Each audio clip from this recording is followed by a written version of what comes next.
नांदगाव पेठेतील लागलेल्या आगीत पोलीस चौकीसह 7 दुकाने जळून खाक झाली आहे। ही आग शॉर्ट सर्किटमुळे लागल्याचा प्राथमिक अंदाज दर्शविला जात आहे।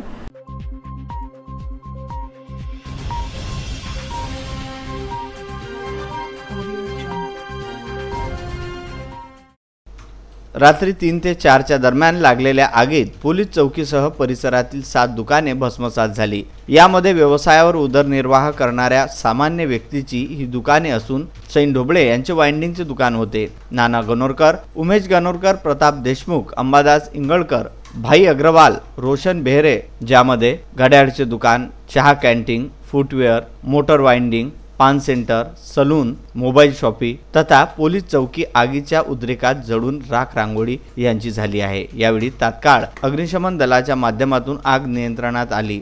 मध्यरात्रीच्या काळात घडलेल्या प्रकारामागे समाजकंटकाचा हात असल्याची शक्यता वर्तवण्यात येत आहे। मात्र कोरोनाच्या पार्श्वभूमीवर सगळीकडे स्मशान शांतता असल्याने परिसरातील नागरिक निद्रेस असल्याची संधी साधून अज्ञात व्यक्तींकडून लावलेली आग सुनियोजित असल्याची चर्चा गावकरी वर्तुळात आहे। मात्र ही आग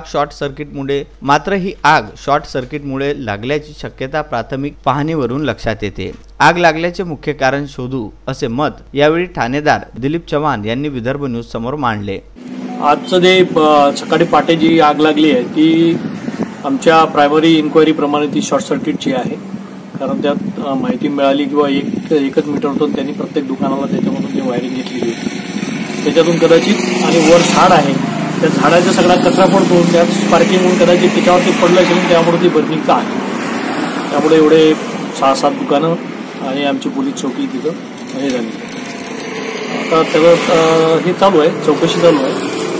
नुकसानग्रस्त दुकान मालकांना बजरंग दलतर्फे 2000 रुपयाची आर्थिक मदत करण्यात आली। यावेळी तलाठी, मंडळ अधिकारी यांनी घटनेचा पंचनामा केला। नुकसानग्रस्त दुकान मालकांना सरकारने आर्थिक मदत जाहीर करावी अशी मागणी होत आहे। विदर्भ न्यूज करिता नांदगाव पेठेतून दिनकर सुंदरकर।